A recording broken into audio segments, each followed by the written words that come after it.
मुरुड किनाऱ्यावर 13 विद्यार्थ्यांचा बुडून मृत्यू। सहलीसाठी गेले असताना घडली दुर्घटना। मृतांचा आकडा वाढण्याची शक्यता। सर्व विद्यार्थी पुण्यातल्या अभेदा इनामदार कॉलेजचे।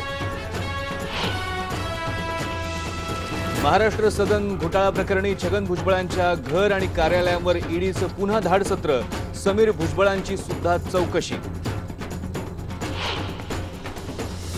देवनार डम्पिंग ग्राउंडच्या आगीवरून आता राजकारण पेटलं। भाजप म्हणते महापालिका जबाबदार, तर सेनेचा भाजप खासदारांवर हल्लाबोल।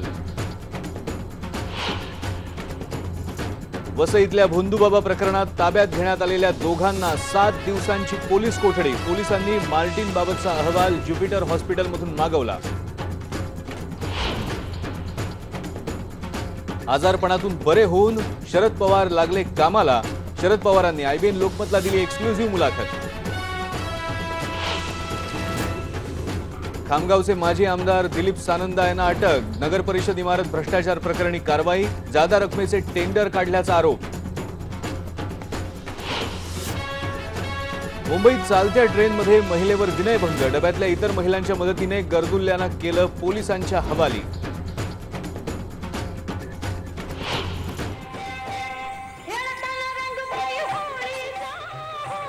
आणि कोल्हापुरात ठसकेबाज लावणीचा विश्वविक्रम। ढोलकीच्या तालावर एकाच वेळी थिरकल्या तब्बल 573 नृत्यांगना।